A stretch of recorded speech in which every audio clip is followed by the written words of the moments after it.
नमस्कार प्यारे विद्यार्थियों, सभी का रसायन विज्ञान की इस क्लास में स्वागत। जैसा कि हमको ज्ञात है, ऊष्मागतिकी चल रहा है। एक बड़ा चैप्टर है बेसिकली, क्योंकि ये एक्चुअली दो चैप्टर से मिलकर बना है, एक ऊष्मा रसायन और एक ऊष्मागतिकी, इसीलिए थोड़ा सा बड़ा तो रहेगा। ऊष्मागतिकी के कुछ बेसिक टर्म्स हमने क्लियर कर दिए थे, कुछ बेसिक टर्म्स थोड़े और रहे हैं, उनके बारे में भी बात करेंगे। इस दौरान लास्ट हमने साइक्लिक प्रोसेस की बात की थी, चक्रीय प्रक्रम में कार्य, कि हम पीवी कार्य को कैसे ज्ञात करते हैं चक्रीय प्रक्रम में, ये मैंने आपको बताया था। उसके लिए मैंने एक शॉर्ट ट्रिक टाइप आपके सामने रखी थी कि भाई पीवी प्लॉट हो तो क्या करना है और वीपी प्लॉट हो तो क्या करना है।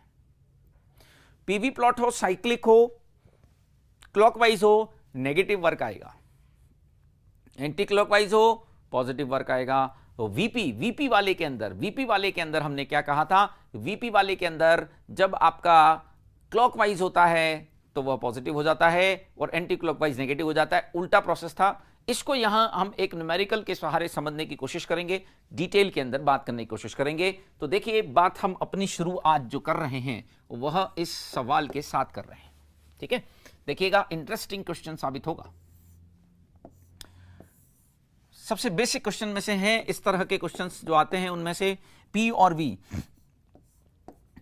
के मध्य का प्लॉट है और यहां पर ये एक प्रोसेस हमें दे रखा है, ये चक्रीय प्रक्रम है, इसमें कोई डाउट है नहीं, it's a cyclic process.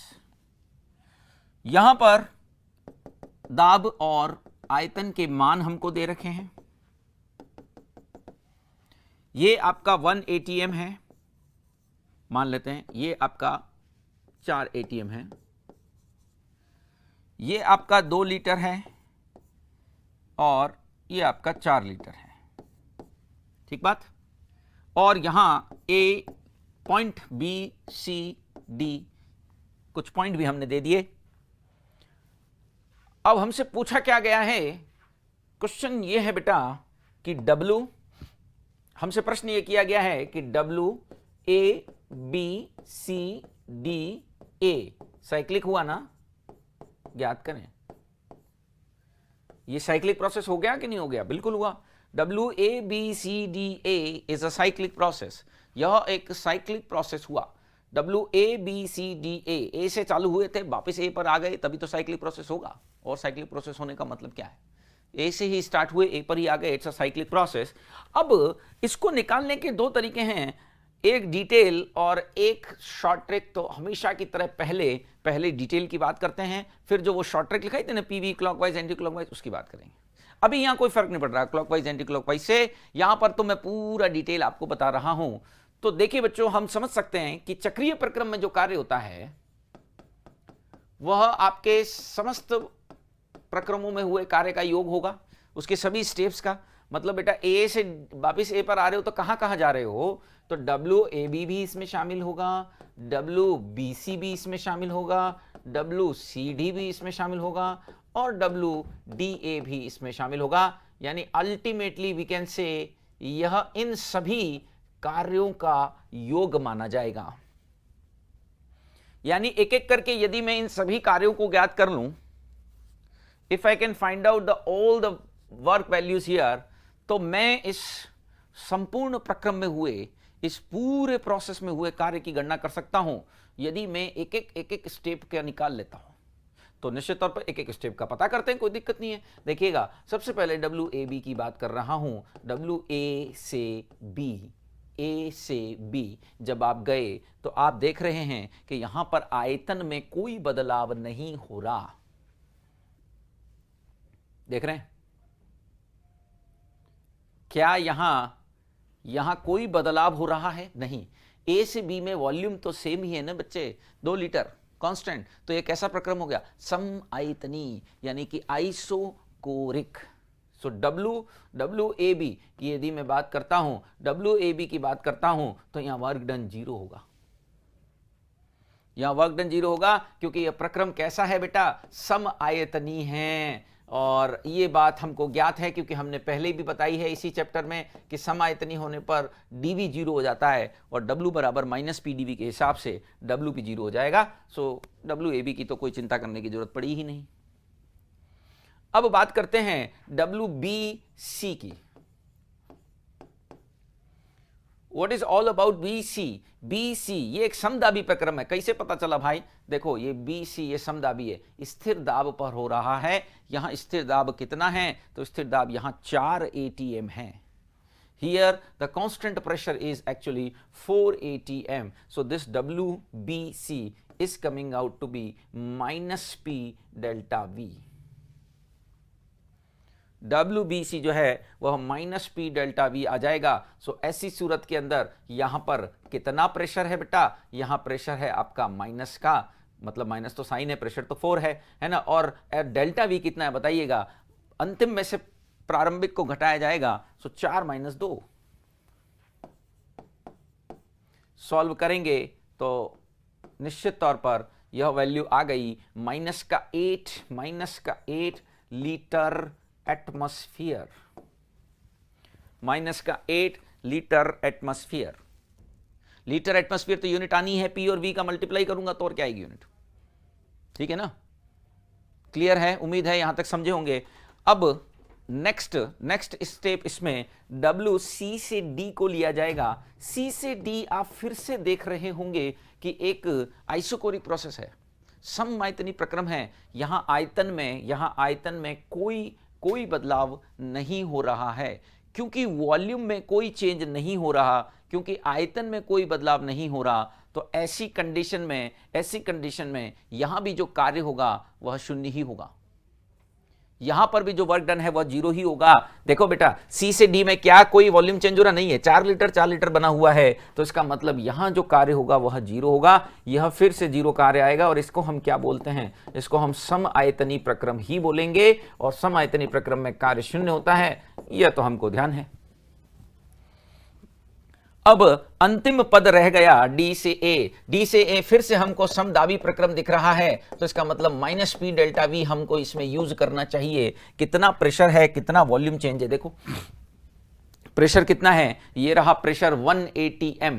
D से A की बात हो रही है भाई, D से A तो ये 1 atm, और वॉल्यूम चेंज 2 से -4, 2 - 4, क्योंकि वॉल्यूम चेंज में हमेशा फाइनल में से इनिशियल घटता है, फाइनल में से इनिशियल घटता है ना भाई, फाइनल में से इनिशियल घटता है। तो ऐसी सूरत के अंदर फाइनल में से इनिशियल घटाऊंगा तो 2 - 4 मुझे करना पड़ेगा, 2 - 4 मुझे करना पड़ेगा। यानी कि यहां प्रेशर तो आपका 1 था और ये 2 - 4 हो गया, यानी finally it is coming out to be plus, है ना, ये प्लस का आ जाएगा। तो ये प्लस का 1, ये 2 है, इसका मतलब लीटर एटमॉस्फेयर। ये तो प्लस का आएगा ही, 2 - 4 माइनस हो गया ना। ठीक है, तो अब समय आ चुका है कि हम W टोटल निकालें, या W टोटल यानी ABCDA निकालें। So this is coming out to be WAB, WBC, WCD plus WDA, ये हो जाएगा। सबको आप आपस में ऐड कर दीजिए, you should add all these.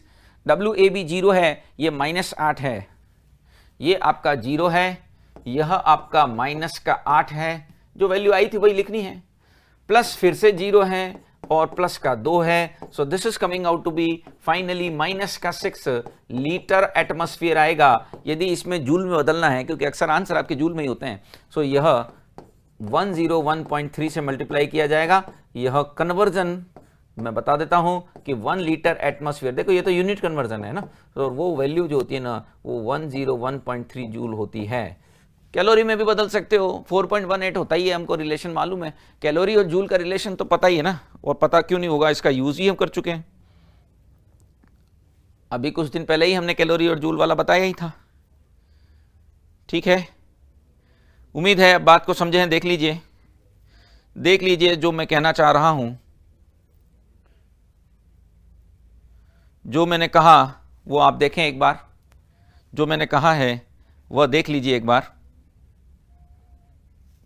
क्या कहना चाह रहे हैं हम, देख लीजिए।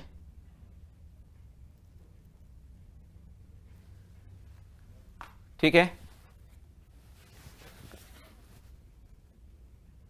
W total is coming out to be sum of all these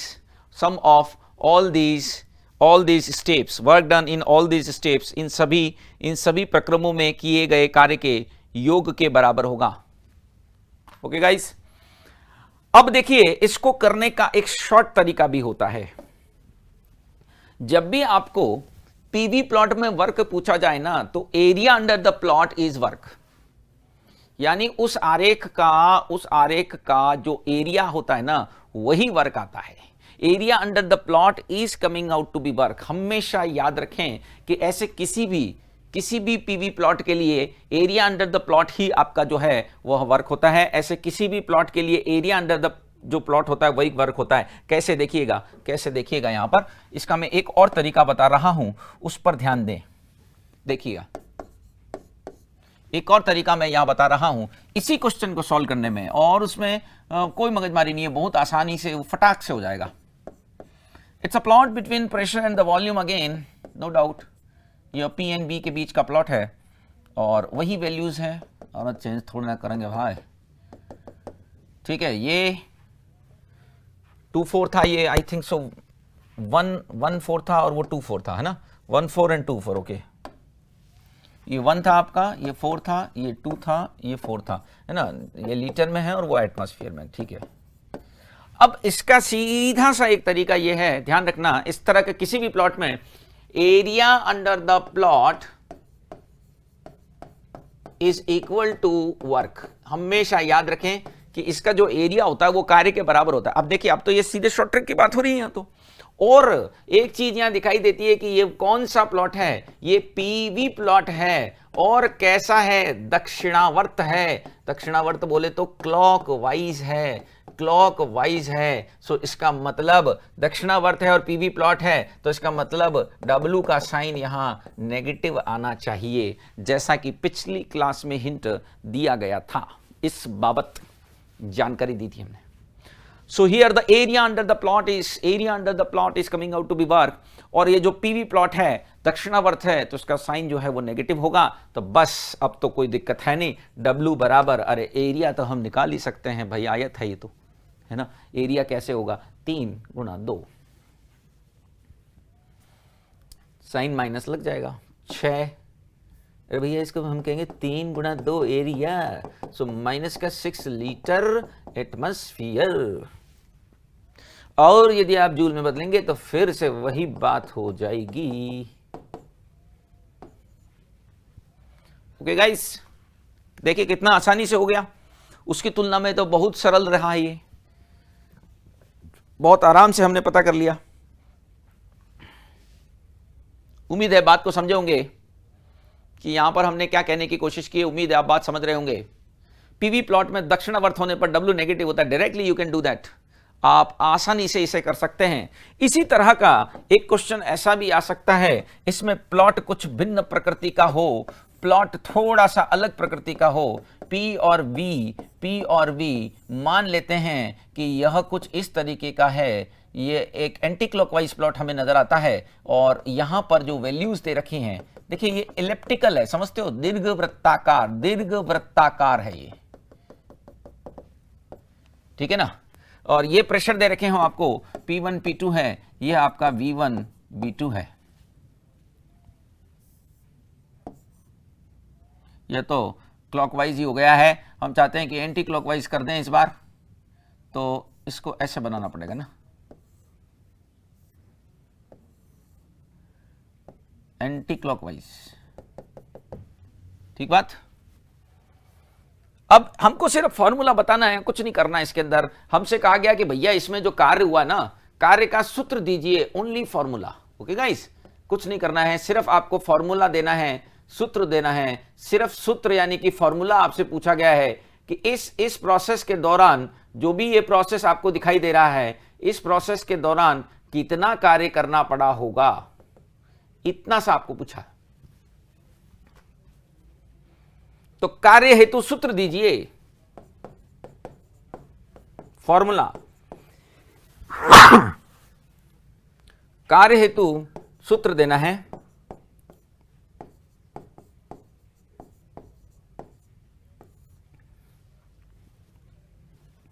तो देखिए कैसे करना रहा। निश्चित तौर पर यह दीर्घ वृत्त है, समझते हो, एलिप्स।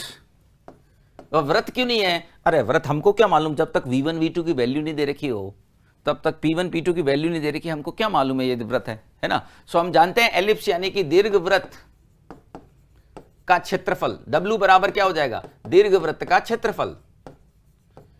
ये हमने अभी पढ़ा था कि एरिया अंडर द प्लॉट जो होता है वही वर्क होता है ऐसे प्रोसेस के अंदर, क्योंकि अपन को सूत्र देना है सिर्फ। इलिप्स है ये, इलिप्स हिंदी में दीर्घवृत्त ही बोलते हैं, ऐसी उम्मीद है पूरी। अब आपको मालूम है ये बात कि दीर्घवृत्त का क्षेत्रफल पाई इंटू ए इंटू बी होता है। यहां दोनों अक्ष हैं ये, अरे देखो ये ऐसे अक्ष ले सकता हूं मैं, ये अक्ष, एक दीर्घवृत्त में अक्ष होता है ना, एक माइनर एक्सिस और एक मेजर एक्सिस। शायद छोटी क्लासेस के अंदर हम इस तरह का दीर्घवृत्त का सूत्र पढ़ते होंगे, ऐसी उम्मीद है। वृत्त का तो खैर पढ़ते ही हैं, सभी को मालूम है, पाई आर स्क्वायर होता ही है, उसमें तो कोई नई बात है नहीं, है ना। तो ए और बी ऐसे ले सकते हैं ना, बिल्कुल ले सकते हैं। सो पाई ए इंटू बी हो जाएगा, और ए और बी कैसे निकालेंगे, वही ए और बी कुछ भी कह लो आप उसको, चाहे ए किसी को कहो, गुणा करना ना अपन को, तो ये v2 माइनस v1 और इधर p2 माइनस p1/2 कर देंगे। यानी कि मुझे यदि ये अक्ष निकालना है, ये निकालना है, तो v2 minus v1 divide by 2 ही तो करूंगा।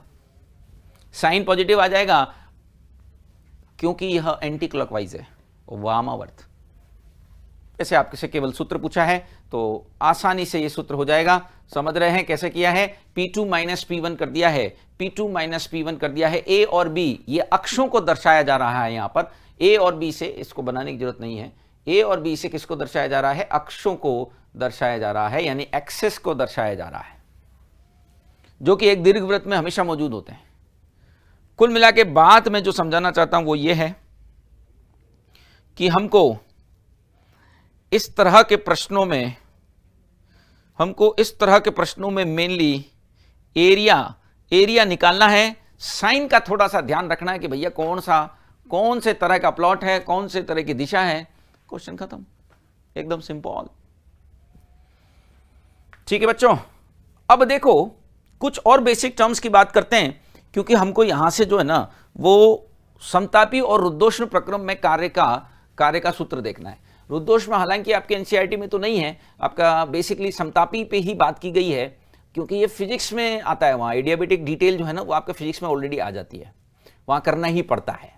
लेकिन यहाँ आपके रसायन में मेनली समतापी पर फोकस किया गया है। फिर भी मैं एडियाबेटिक को इंट्रोड्यूस करवाऊंगा, ऐसी बात नहीं कि हम नहीं करेंगे, लेकिन हाँ बहुत ज़्यादा ध्यान नहीं देंगे, बहुत डिटेल में नहीं जाएंगे, लेकिन हाँ कुछ तो आपको आइडिया दे देंगे। उसको समझने के लिए, एडियाबेटिक प्रोसेस को जो कार्य है उसको समझने के लिए यहाँ कुछ टर्म्स और क्लियर होने चाहिए, और वह टर्म्स हैं, सबसे पहला जो टर्म मैं बता रहा हूं वह है आपका ऊष्माधारिता।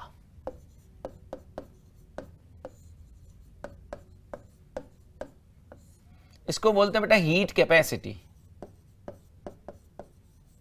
ऊष्माधारिता, हीट कैपेसिटी। क्या होता है भाई, अब ये ऊष्माधारिता क्या होता है? हीट कैपेसिटी का मतलब होता है किसी दिए गए पदार्थ, मतलब मात्रा फिक्स नहीं, कोई भी मात्रा हो सकती है, किसी दिए गए पदार्थ की मात्रा या जो भी पदार्थ दे रखा है उसका ताप आपको 1 केल्विन से बढ़ाना है, तो जो आपको ऊष्मा लगेगी उसको ही हीट कैपेसिटी कहते हैं।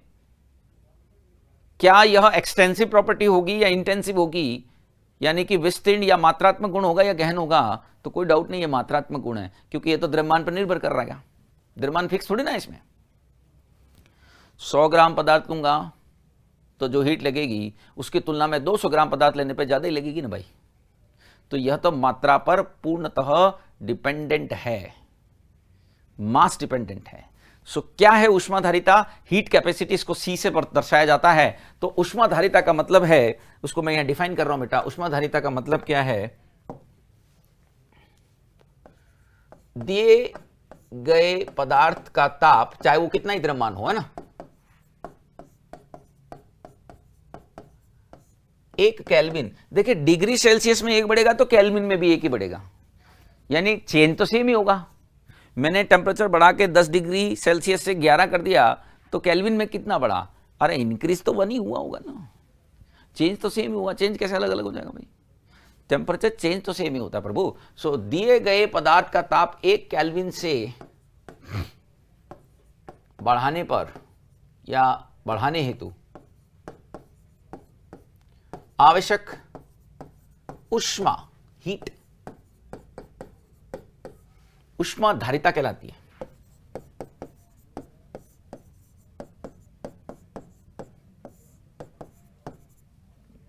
ठीक है, और यह जो हीट कैपेसिटी वह एक एक्सटेंसिव प्रॉपर्टी है, यह एक विस्तीर्ण गुणधर्म है, मात्रात्मक गुणधर्म है। इट्स ए एक्सटेंसिव प्रॉपर्टी, यह एक मात्रात्मक गुण होता है। एक्सटेंसिव समझते हैं, एक्सटेंसिव यानी कि मात्रात्मक गुण, यानी कि द्रव्यमान पर निर्भर है, क्योंकि द्रव्यमान यह स्पेसिफाई है ही नहीं, डेफिनेशन में देख रहे हैं। फिर इससे ही मिलता जुलता मामला है, वह है मोलर ऊष्माधारिता। अक्सर जब मात्रात्मक और विस्तीर्ण पूछते हैं ना, तो उसमें ये ऊष्माधारिता जरूर कहीं ना कहीं ये अटकाते हैं, क्योंकि उनको मालूम होता है कि इसमें कंफ्यूजन होगा ही होगा। अब जैसे देखिए, मोलर ऊष्माधारिता का मतलब क्या होगा? मोलर ऊष्माधारिता का मतलब होगा, एक मोल पदार्थ ले लो, एक मोल पदार्थ का ताप आप 1 केल्विन से बढ़ाओगे ना, हम कह सकते हैं एज पर डेफिनेशन हम कह सकते हैं कि 1 मोल पदार्थ का ताप, यहां परिभाषा क्या हो जाएगी, 1 मोल पदार्थ का ताप किससे बढ़ाएं? 1 केल्विन से बढ़ाने हेतु। स्पेसिफाई हो गया है मामला, 1 मोल स्पेसिफाई हो गया, फिक्स हो गया बिल्कुल। तो क्या यह एक्सटेंसिव प्रॉपर्टी होगी? अब नहीं, यह एक गहन गुणधर्म होगा, इंटेंसिव होगा। क्योंकि बेटा मैं कितना भी पदार्थ ले लूं, डिफाइन तो 1 मोल के लिए है। 100 ग्राम ले लूं, 500 ग्राम ले लूं, 1000 ग्राम ले लूं, उसके 1 मोल का भार तो फिक्स हो गया नहीं। तो 1 मोल पदार्थ का ताप 1 केल्विन से बढ़ाने हेतु आवश्यक ऊष्मा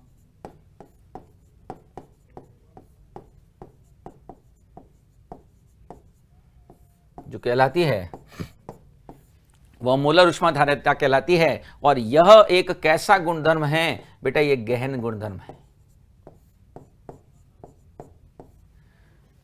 क्योंकि मोलर हो गया ना, जब मैंने पहले भी शायद बताया था कि जहां मोलर लग जाए शब्द, जहां विशिष्ट लग जाए, फिर वहां टेंशन लेने की नहीं है। मोलर विशिष्ट का मतलब हो गया कि वह द्रव्यमान पर निर्भर नहीं है, क्योंकि वो तो स्पेसिफाई कर दिए गए हैं। एक और टर्म यहां पर आता है मोलर ऊष्माधारिता के साथ ही, विशिष्ट ऊष्मा, स्पेसिफिक हीट। इसे ऐसे से बताते हैं, स्पेसिफिक हीट।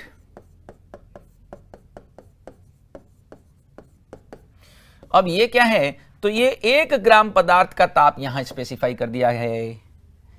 यदि पदार्थ की मात्रा फिक्स ना हो तो ऊष्माधारिता, यदि पदार्थ की मात्रा 1 मोल हो, यदि पदार्थ की मात्रा 1 मोल फिक्स कर रखी हो तो उसको कहेंगे मोलर ऊष्माधारिता। और यदि पदार्थ की मात्रा 1 ग्राम फिक्स कर दी जाए, पदार्थ की मात्रा 1 ग्राम कर दी जाए, तो उसे विशिष्ट ऊष्मा कहते हैं। यानी यहां पर परिभाषा में हल्का सा बदलाव आएगा, 1 ग्राम पदार्थ हो जाएगा। 1 ग्राम पदार्थ का ताप 1 केल्विन से बढ़ाने हेतु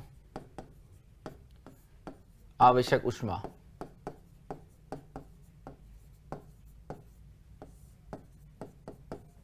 क्या कहलाती है?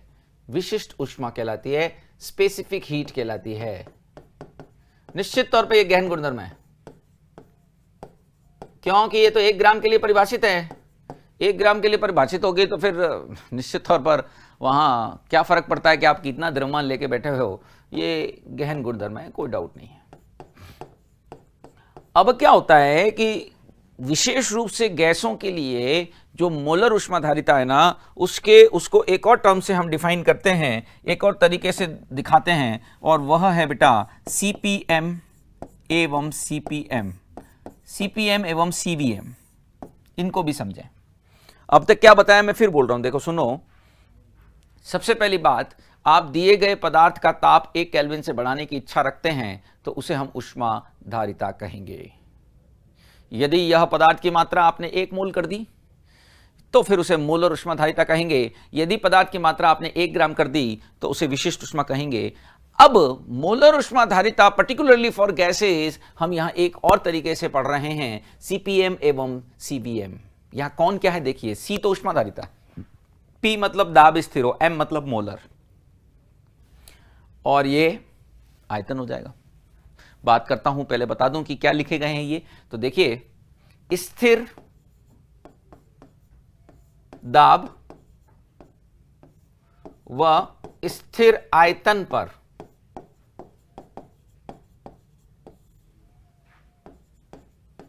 गैसों की मोलर ऊष्माधारिता, है ना, केवल सीपीसीवी लिखा है ना तो भी वो मोलर कंसीडर कर ली जाती है, हालांकि लिखना चाहिए एम भी, पर आमतौर पर जनरली चलता है काम, वो सीपीसीवी लिख देते हैं उसको, ठीक है ना। तो स्थिर दाब व स्थिर आयतन पर गैसों की मोलर ऊष्माधारिता, मोलर ऊष्माधारिता क्रमशः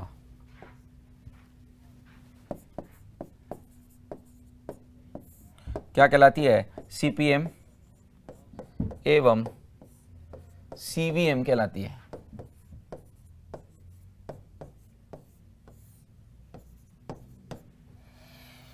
यहां तक समझे होंगे, उम्मीद है कि सीपीएम और सीवीएम क्या है, मोलर ऊष्माधारिता। किसकी मोलर ऊष्माधारिता भाई, गैसेस के लिए स्थिर दाब व स्थिर आयतन पर जो डिफाइन होती है। मतलब ये है बच्चों कि जैसे मैं 1 मोल गैस का ताप बढ़ाने की इच्छा रखता हूं, कितने से, 1 केल्विन से।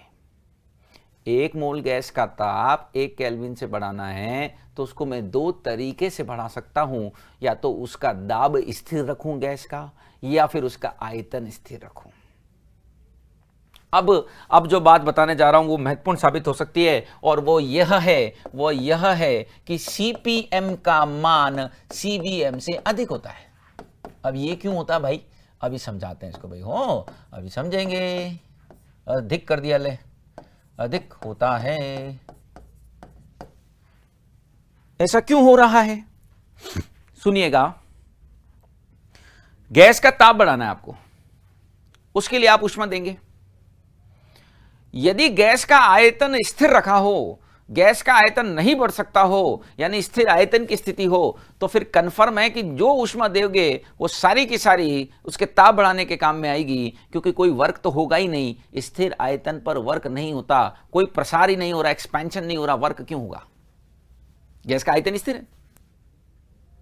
तो सारी की सारी हीट किस में काम आ रही है, टेम्परेचर बढ़ाने के काम में आ रही है। लेकिन यदि दाब स्थिर है और आयतन बदल सकता है, लेकिन यदि ऐसा हो रहा हो कि दाब स्थिर है और आयतन बदल सकता है, तो जब आप जो ऊष्मा दोगे ना वह उसके प्रसार में भी काम आएगी, यानी उसका कुछ हिस्सा गैस को प्रसारित करने में यूज हो जाएगा, उसके एक्सपेंशन में काम आ जाएगा। यानी आप जो हीट दे रहे हो वो 2 भागों में बढ़ जाएगी, एक ताप बढ़ाएगी, एक गैस के प्रसार के कार्य में प्रयुक्त हो जाएगी। फिर बोल रहा हूं, बहुत ध्यान से सुनिएगा कि जब आप दाब को स्थिर रखते हैं, इसका मतलब वहां आयतन स्थिर नहीं रहा। दाब तो स्थिर है लेकिन आयतन चेंज हो गया, और जब वॉल्यूम चेंज होगा ना तो जो आप ऊष्मा दे रहे हो वह 2 पार्ट्स में डिवाइड हो जाएगी, वह 2 भागों में बढ़ जाएगी। एक भाग जो है ना वह गैस के प्रसार में भी काम आएगा, गैस के प्रसार के अंदर जो कार्य करना पड़ेगा उसके रूप में खर्च हो जाएगा। तो निश्चित तौर पर आपको ज्यादा ऊष्मा लगानी पड़ेगी ना टेम्परेचर बढ़ाने के लिए। अरे भाई 2 भागों में बट रही है। जैसे एक चित्र से समझते हैं कि बहुत बढ़िया चित्र बनाते हैं हम, इसलिए हमको चित्र बनाना चाहिए। यहां पर देखो, जैसे मैंने कहा भाई ये गैस है, ठीक है भाई, और यहां इसने उसको ऊष्मा दी गई, क्यों ऊष्मा हमने इसको दी, हमको इसका ताप बढ़ाना था। स्थिर आयतन पर वॉल्यूम स्थिर है, सीवीएम की बात हो रही होगी। अब वॉल्यूम स्थिर है तो क्यू केवल एक ही काम में आएगी, ताप बढ़ाने के, और कोई रोल उसका नहीं है, यानी कि ऊष्मा केवल ताप बढ़ाने में प्रयुक्त।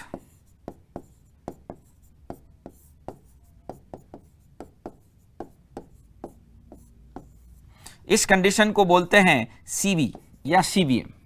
वॉल्यूम कांस्टेंट है, सारी की सारी हीट एक ही काम कर रही है कि टेम्परेचर बढ़ाया, टेम्परेचर बढ़ाओ, टेम्परेचर बढ़ाओ, है ना। लेकिन जब यही कार्यक्रम मैंने किस पे कराया, स्थिर दाब पर,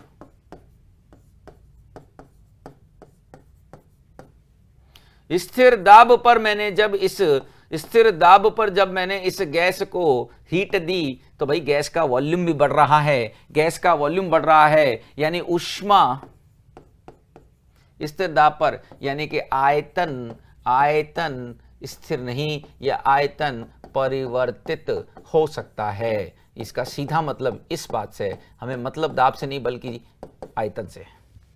वॉल्यूम चेंज कर सकते हो आप गैस का, इसका मतलब तो होगा क्या कि ऊष्मा ताप वृद्धि के साथ, ताप तो बढ़ाएगा ही, लेकिन उसके साथ साथ क्या, गैस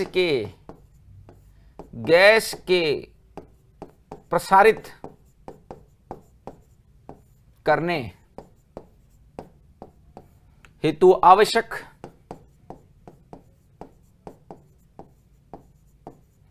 कार्य में प्रयुक्त होगी।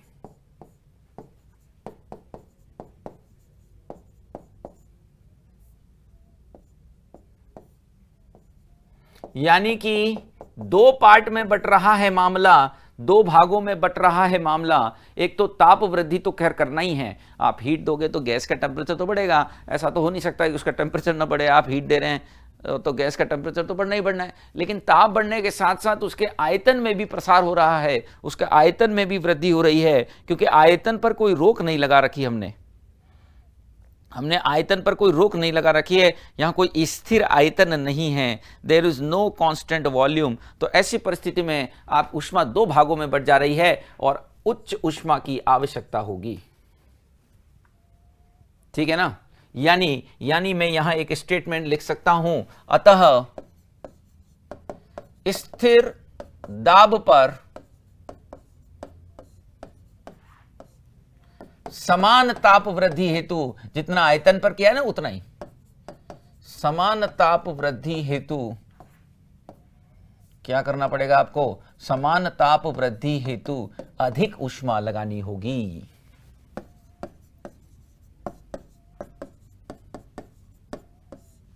खर्च होगी।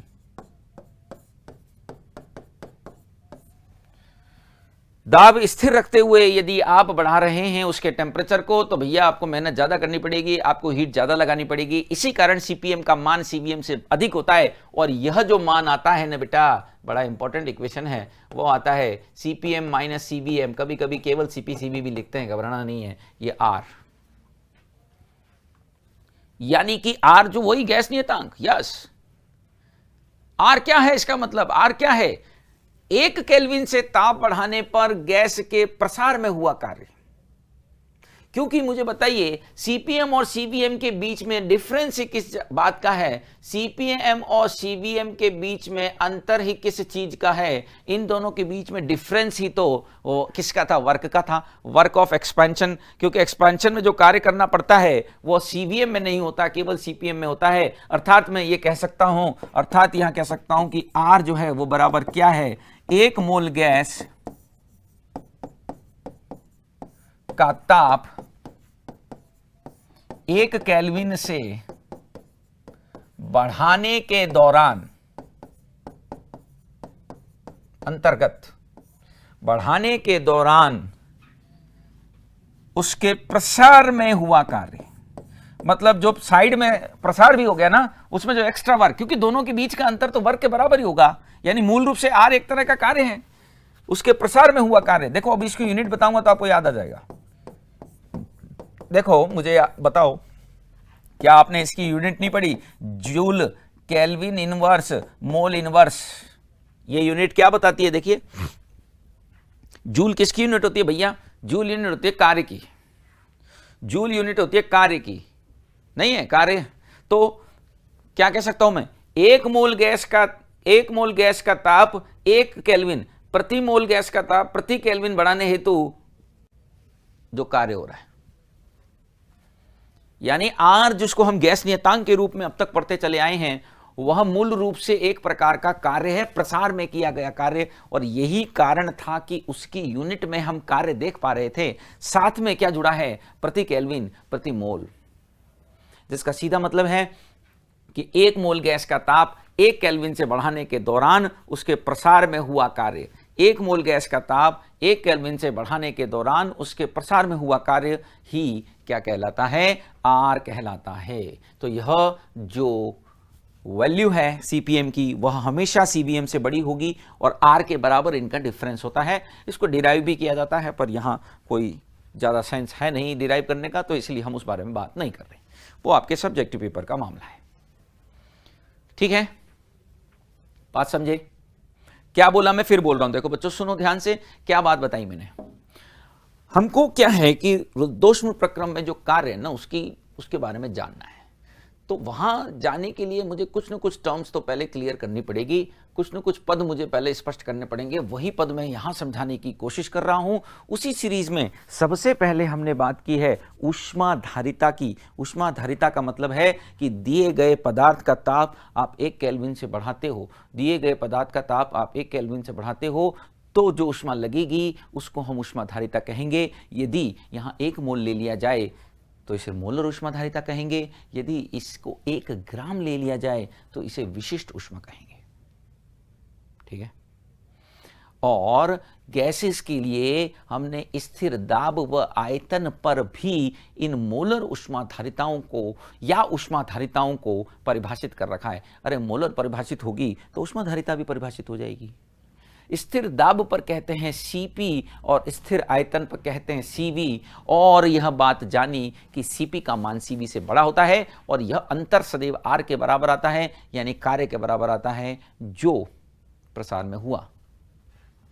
क्योंकि यदि मैं दाब को स्थिर रखते हुए कर रहा हूं तो आयतन बदलेगा, आयतन बदलेगा, गर्म करूंगा तो गैस प्रसारित ही होगी, प्रसारित में कार्य करना पड़ेगा। यानी आप जो हीट दे रहे हो 2 भागों में बढ़ जा रही है, एक टेम्परेचर बढ़ा रही है, एक कार्य कर रही है, तो ज़्यादा ही हीट लगेगी ना टेम्परेचर बढ़ाने में। फिर टेम्परेचर बढ़ाने के लिए आपको ज़्यादा मेहनत करनी पड़ेगी, मेहनत का मतलब ज़्यादा हीट देनी पड़ेगी। ठीक है, अब यहीं पर एक छोटी हेडिंग आती है जिसको हम बोलते हैं गामा। ठीक है ना, ये गामा क्या है भाई? देखिएगा, सीपीएम व सीबीएम या सीपीसीबी के अनुपात को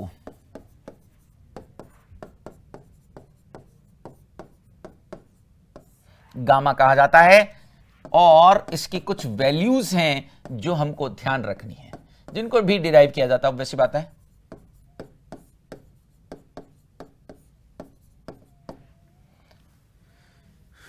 ठीक है, इसको गामा कहते हैं, सीपीएम अपन सीबीएम के रेशियो को गामा कहते हैं, और यह निर्भर करता है किस पर? यह गैस की परमाणुकता पर निर्भर करता है। मतलब कितने एटम से गैस मिलकर बनी है। भाई मेरे ओजोन है तो वह 3 एटम से बनी है, O2 है तो वह 2 एटम से बनी है, लेकिन हीलियम है तो वो तो 1 ही एटम से बनी है ना। तो सबके लिए अलग अलग वैल्यू होती है। तो यह गैस की अभी मान बताऊंगा मैं, जिसका उपयोग होगा आपके रुद्धोष्म प्रक्रम के अंदर कार्य निकालने में।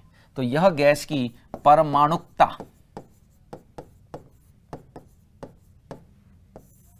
पर निर्भर करता है। यह मतलब गामा।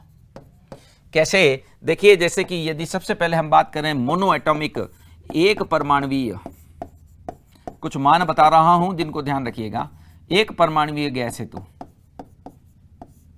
यदि एक परमाणुवीय गैस है ना बेटा, तो उसका जो सीपीएम होता है वह 5/2 R होता है। तो सीबीएम तो अपने आप निकल जाएगा, R को घटा देना। भाई दोनों के बीच का अंतर तो R ही है ना। ये वैल्यूज डिराइव करके आती है, यहां हमने डायरेक्टली यूज कर ली है। तो ये आपका 3/2 R आता है। तो यहां से जो गामा का मान है वह क्या आ जाएगा? 5/3 हो जाएगा। कि काफी काम की चीज है, आगे बहुत यूज इसका हम देखने वाले हैं। एक परमाणुवीय एग्जाम्पल के तौर पर जैसे हीलियम और नियॉन, ये ऐसी गैसेस हैं जो एकल परमाणुवीय हैं, यानी इसे बोलते हैं बच्चों मोनो एटॉमिक।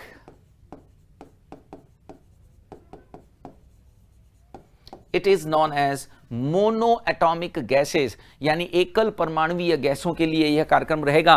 और यदि यह द्विपरमाणुवीय हुआ तो फिर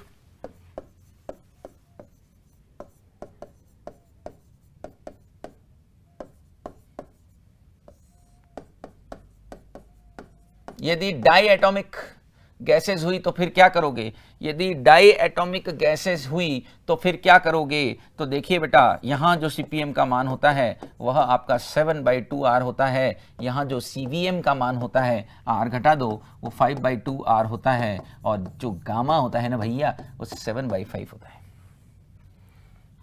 क्योंकि वो रेशो है CPM अपन CVM का।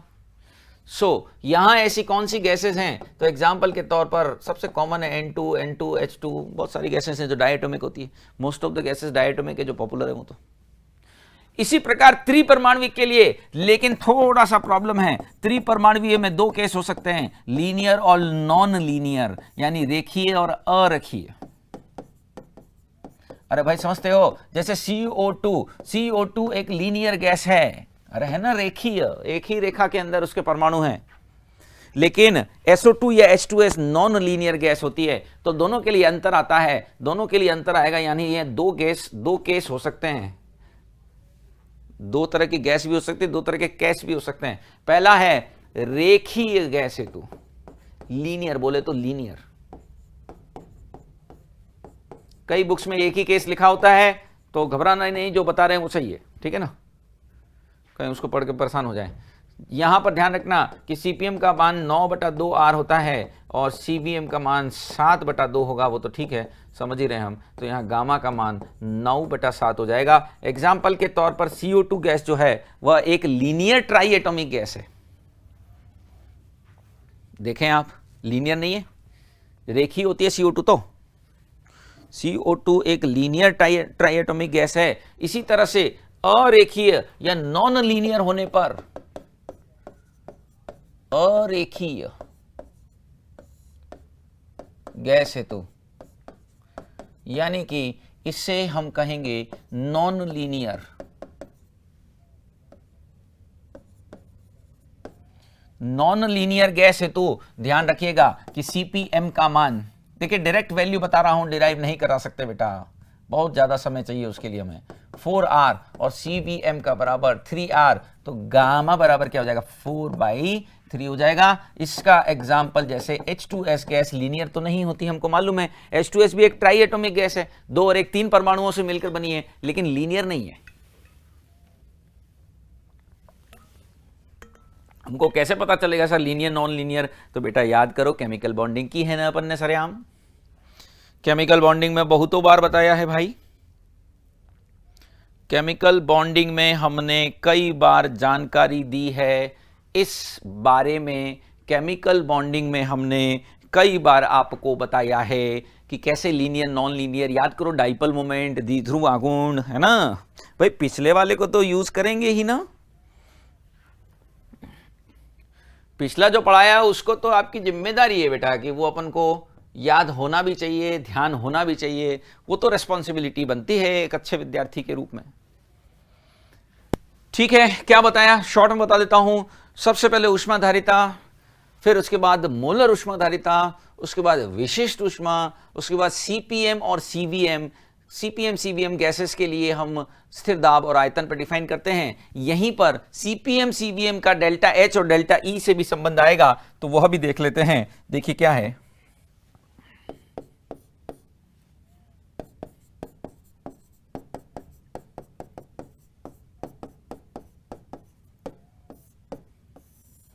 इन दोनों की गणना हम CPM और CVM की सहायता से कर सकते हैं। कैसे कर सकते हैं, देखिए एक सूत्र लिख रहा हूं, थोड़ा गौर कीजिएगा, गौरतलब है कि यह एक फॉर्मूला अस्तित्व में होता है। देखो CPM बराबर delta H by delta T, ये क्या कर दिया भाई मैंने, देखो देखो देखो, यदि मैं इसे 1 केल्विन कर दूं, यदि मैं इसे 1 केल्विन कर दूं तो उसके लिए जो ऊष्मा चाहिए उसी को तो CPM बोलते हैं, और दाब स्थिर होने पर, दाब होने पर स्थिर अभिक्रिया ऊष्मा को हम किससे बताते हैं, डेल्टा H से, इसलिए डेल्टा H लिखा है,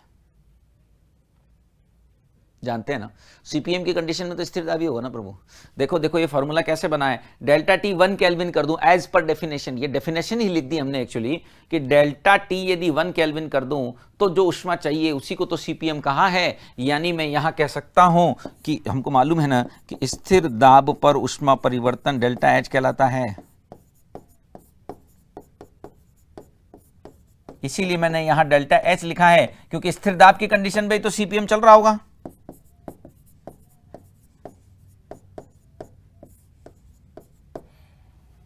तो ये डेफिनेशन को ही फॉर्मूले में ढाल दिया है, डेफिनेशन को ही फॉर्मूले में ढाल दिया है। और इस हिसाब से बात करूं तो क्या बता सकते हो कि सीवीएम का सूत्र क्या हो जाएगा? फिर सीवीएम का सूत्र क्या हो जाएगा? स्थिर आयतन पर ऊष्मा के परिवर्तन को डेल्टा ई से या यू से व्यक्त करते थे, याद होगा। स्थिर आयतन पर, उम्मीद है ये ध्यान है आपको, कि स्थिर आयतन पर ऊष्मा परिवर्तन क्या कहलाता है? डेल्टा ई कहलाता है। स्थिर आयतन पर ऊष्मा परिवर्तन क्या कहलाता है भाई? डेल्टा ई कहलाता है। तो यह दोनों सूत्र कैसे लिखें? देखो, यदि मैं इसे 1 केल्विन कर दूं, आयतन स्थिर रखते हुए यदि मैं इसे 1 केल्विन कर दूं, तो जो आवश्यक ऊष्मा है उसी को सीवीएम कहेंगे, और इस आवश्यक ऊष्मा को उस समय डेल्टा ई के रूप में व्यक्त किया जाता है। तो डेल्टा एच और डेल्टा ई की गणना कैसे की जाएगी? इसकी सहायता से। एन मोल हेतु 2 सूत्र लिख रहा हूं। एन मोल हेतु भाई यहां 2 सूत्र लिखे जा सकते हैं ना इसके आधार पर।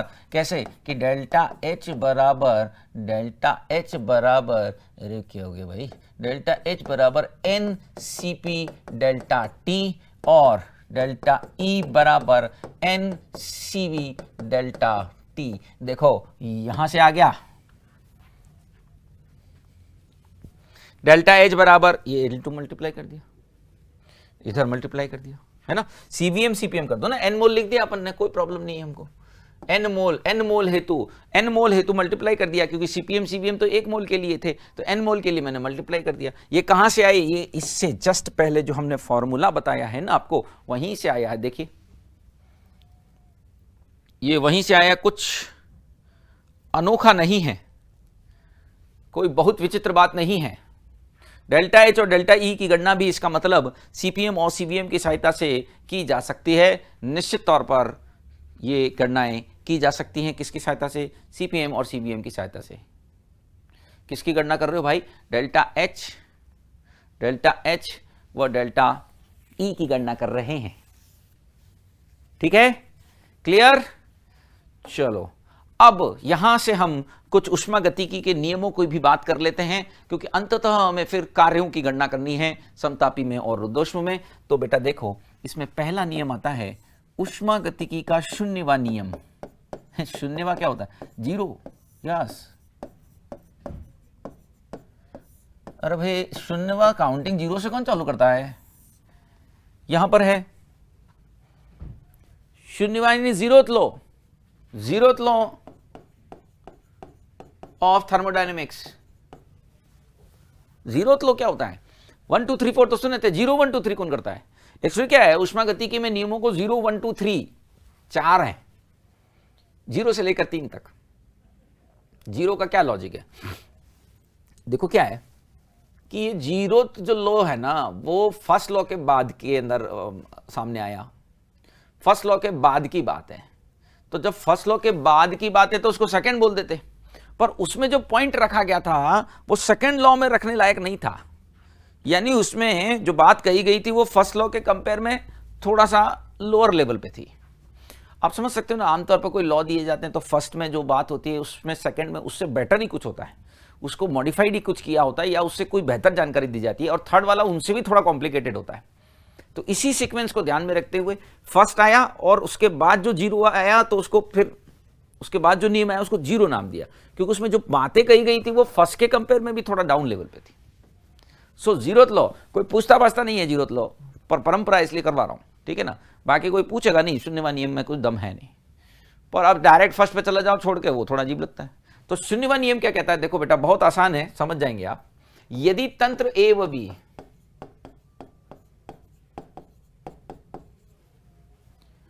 किसी अन्य तंत्र सी के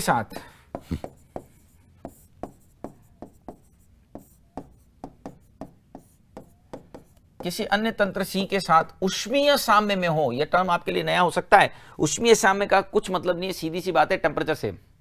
ऊष्मीय साम्य में होने का मतलब टेम्परेचर सेम। तो यदि तंत्र ए व बी किसी अन्य तंत्र सी के साथ ऊष्मीय साम्य में हो तो वे परस्पर भी ऊष्मीय साम्य में हो तो वे परस्पर भी साम्य में होते हैं। देखिए बहुत आसान सी बात कही गई थी इसमें। ये एक तरह से ताप की परिभाषा है ना।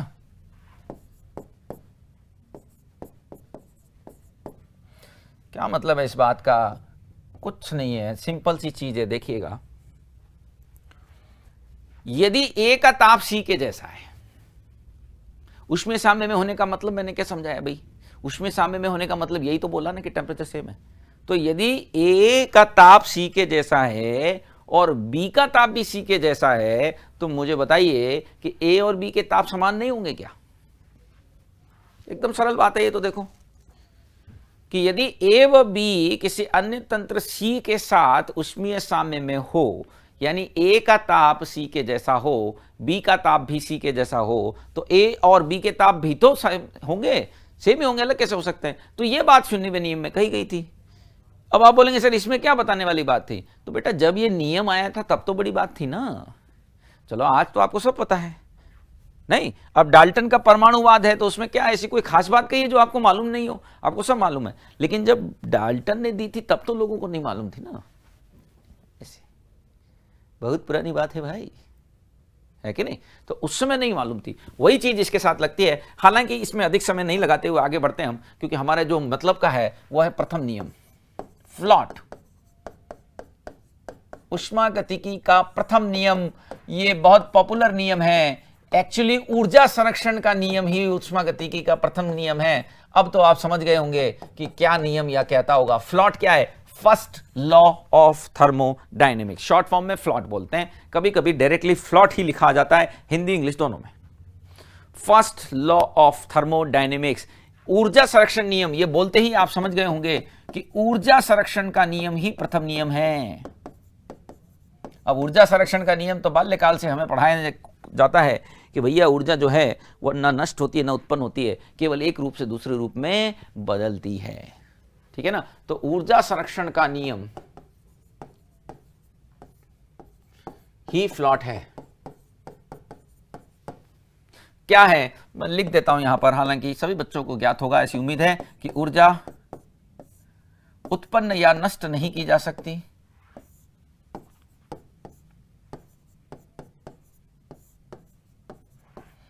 न तो आप इसको उत्पन्न कर सकते हो और न ही आप इसको नष्ट कर सकते हो।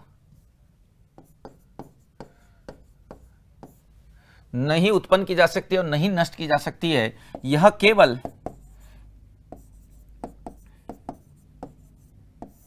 एक रूप से दूसरे रूप में परिवर्तित होती है।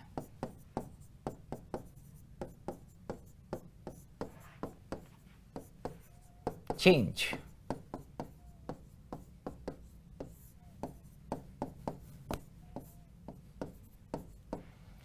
यह केवल एक रूप से दूसरे रूप में चेंज होती है, एक रूप से दूसरे रूप में परिवर्तित होती है। It is change from one form to other form. यह एक रूप से अन्य रूप में क्या होती है? परिवर्तित होती है। इतना यहां कहने की कोशिश की गई है। तो ऊर्जा संरक्षण का नियम ही क्या है? फ्लॉट है। सबसे पहली बात, ऊर्जा उत्पन्न या नष्ट नहीं की जा सकती, यह केवल एक रूप से दूसरे रूप में परिवर्तित होती है। मूल बात यहां पर क्या है? गणितीय रूप। यह महत्वपूर्ण साबित होगा। गणितीय रूप बहुत जरूरी है, बहुत इंपॉर्टेंट है भाई, समझना इसको आवश्यक है। इसका मैथमेटिकली जो फॉर्म होता है ना बेटा, वो बहुत जरूरी है। और यहां से आपको बात पता चलेगी कि यह भौतिकी से थोड़ा सा भिन्न लग सकता है। यदि आपने वहां पढ़ा हो इसको, तो वहां Q बराबर डेल्टा E प्लस W बताया जाता है। तो क्या दोनों में नियम अलग है? देखिए नियम तो कैसे अलग हो सकता है मुझे बताइए। कोई नियम क्या किसी विज्ञान की शाखा पर निर्भर करता है? ऐसा नहीं हो सकता।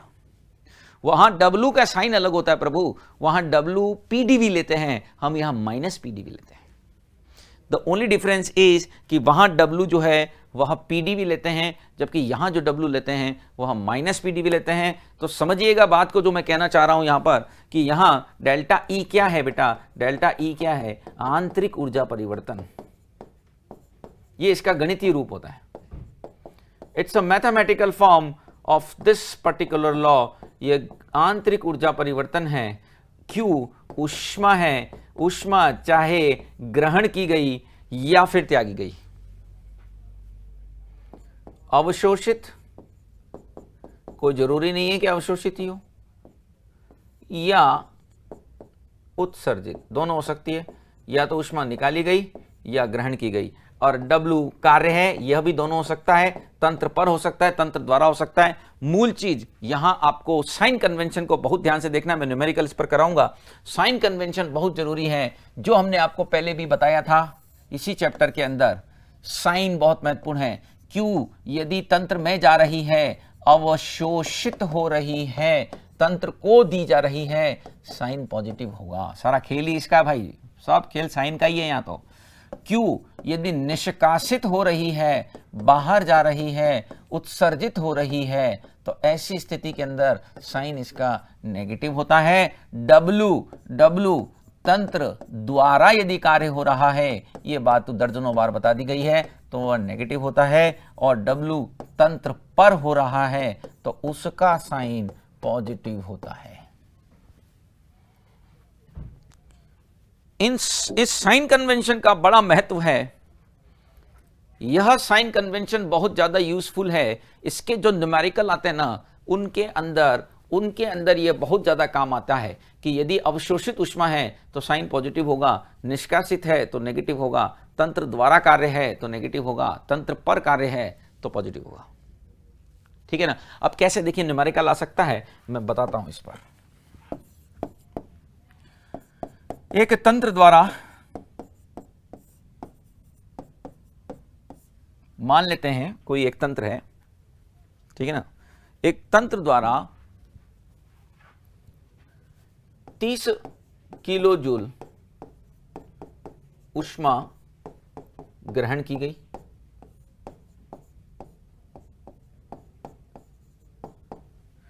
तथा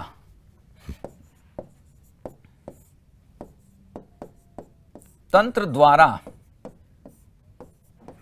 20 किलो जूल कार्य किया गया। देखिएगा, दोनों साइन का ध्यान रखना है। तो आंतरिक ऊर्जा में हुआ परिवर्तन ज्ञात करें।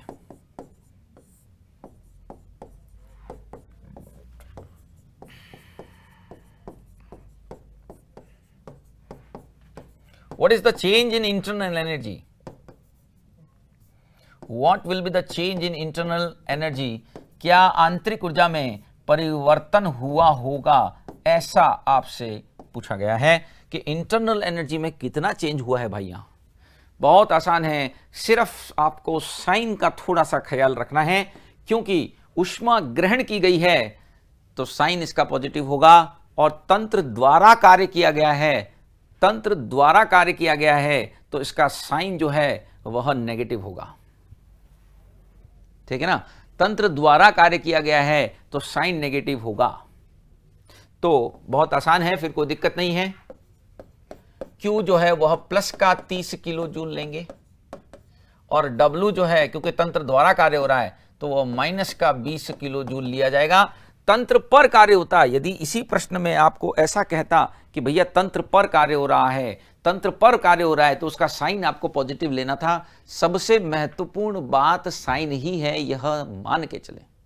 The most important thing is the sign convention. सबसे महत्वपूर्ण बात साइन कन्वेंशन है कि 30 किलो जूल ऊष्मा उसने ग्रहण की है और तंत्र द्वारा 20 किलो जूल कार्य किया गया है, तो इसका मतलब तो साइन दोनों के यहां अपोजिट हैं। तो ऐसी सूरत में डेल्टा ई बराबर तो बहुत आसानी से Q प्लस W, आपको जो साइन आ रहे हैं वो रख दीजिए सीधे सीधे। ये प्लस का 30 हो जाएगा, ये माइनस का 20 हो जाएगा, और ये प्लस का 10 किलो जूल आ जाएगा। यदि इसी प्रश्न में मैं फिर बोल रहा हूं कि यदि इसी क्वेश्चन के अंदर, यदि इस क्वेश्चन में आपसे ऐसा कह देता, यदि इस क्वेश्चन में आपसे कहता कि भैया Q जो है वह अवशोषित है और तंत्र पर कार्य हो रहा है, यानी जिसको हम बोल सकते हैं कि वर्क ऑन द सिस्टम हो रहा है, वर्क ऑन द सिस्टम हो रहा है, तो फिर ऐसी सूरत में उसका साइन भी पॉजिटिव लेते, दोनों पॉजिटिव पॉजिटिव जुड़ जाते, और फाइनली आंसर भी क्या आ जाता, पॉजिटिव ही आ जाता। उम्मीद है कि आप इस बात को समझे। जो भी मैंने यहां कहने की कोशिश की आपने उसको जाना। कि यह जो रूप बताया गया है वो बहुत महत्वपूर्ण है। यह इसका मैथमेटिकल फॉर्म है, यह इसका मैथमेटिकल फॉर्म है। Delta E is equal to Q plus W। यही फॉर्म जब भौतिकी में पढ़ाया जाता है, बच्चों कंफ्यूज नहीं होना है, ये भौतिकी में भी आता है और मूल रूप से तो भौतिकी के अंदर ही आना चाहिए थर्मोडायनेमिक्स। तो वहां Q बराबर डेल्टा E प्लस W होता है। केमिस्ट्री में थर्मोकेमिस्ट्री इनको रखना चाहिए। Thermodynamics is already there in physics, तो फिर यहाँ डबल मेहनत क्यों कराते हैं वो मुझे नहीं समझ में आता, क्योंकि वहां ऊष्मा गति की बेसिकली फिजिक्स का ही चैप्टर है। यहाँ ऊष्मा रसायन वाला पोर्शन जरूर आना चाहिए था और वो हमने ऑलरेडी करा दिया है, पर ऊष्मा गति की भी साथ में जोड़ रखा है। जो कॉमन है, दो सब्जेक्ट में क्यों पढ़ना पड़े एक ही चीज को, वहां डिटेल है, फिजिक्स में डिटेल है। आप कुछ भी कर लो केमिस्ट्री के अंदर, थर्मोडायनेमिक्स वो लेवल कभी भी नहीं जाएगा जो फिजिक्स में जाएगा। तो जब आप डिटेल में पढ़ रहे हो तो शॉर्ट में अलग से क्यों पढ़ रहे हो? ठीक है, बच्चों को फायदा भी लगता है इस चीज के अंदर कि चलो एक ही से दो जगह काम हो रहा है, कि एक ही चैप्टर तैयार किया, दोनों जगह काम हो गया। भाई पेपर तो एक ही दिन कॉमन होगा ना, फिजिक्स केमिस्ट्री का अलग अलग तो दे नहीं से रहे। आप तो नीट जेईई की बात कर रहे हैं ना। ठीक है, चलो मैं अब इसको रिवाइज करा देता हूं। जो भी चीज़ें हमने यहाँ डिस्कस की उसको मैं वापस बता देता हूं एक बार कि हमने यहाँ क्या कहने की कोशिश की है। थर्मोडायनेमिक्स हमेशा की तरह निश्चित तौर पर समझने का टॉपिक रहेगा। देखिए, ये आपको एक साइक्लिक प्रोसेस दे रखा था और इसमें आपको वर्क डन की गणना करनी थी। तो वह कैसे करेंगे? सिंपल था, WABCDA निकालना है तो इन सब कार्यों को परस्पर जोड़ दिया जाएगा। यहां A से B की बात करो तो A से B में आयतन समान है। देखो, A से B में आयतन समान है, C से D में आयतन समान है, समायतनी वर्क डन 0। तो वर्क सिर्फ यहां और यहां निकालना है।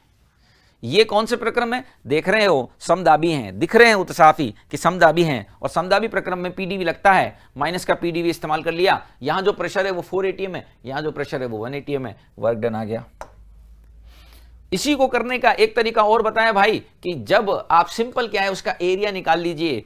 Area of PV plot is area under the plot is actually work done.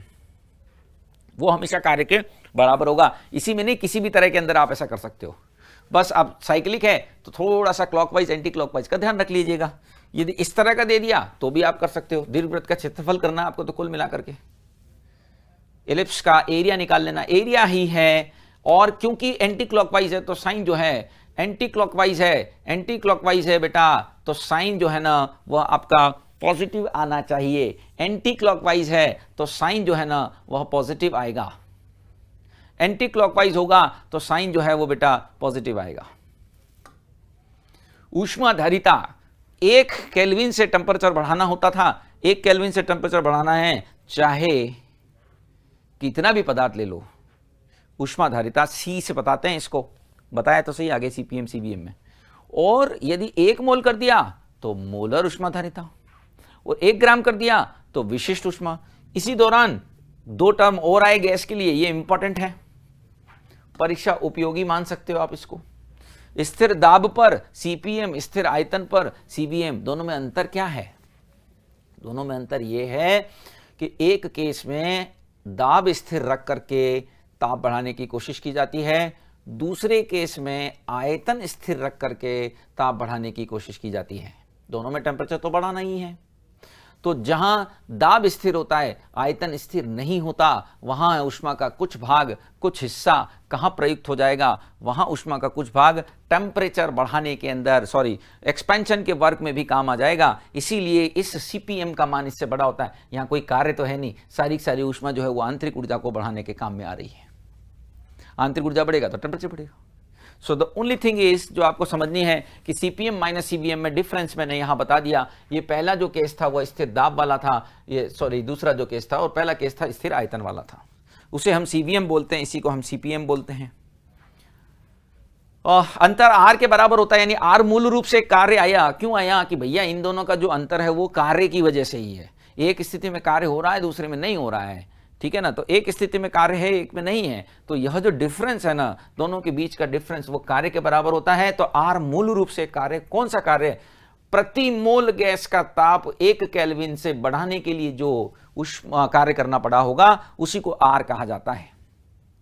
इसकी वैल्यू फिक्स है जैसा कि हमको ज्ञात है। गामा क्या है? इस अनुपात को कहते हैं, और यह थोड़ा सा हमने स्ट्रेट चला है मामला यहां पर।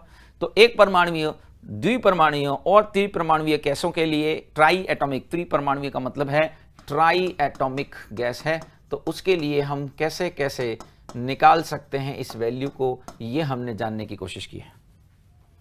ठीक है, ये वैल्यूज ध्यान रखनी पड़ेगी। यस, कभी कभी तो दी होती हैं, कभी नहीं भी दी होती हैं, इसलिए याद रखेंगे तो बेटर होगा।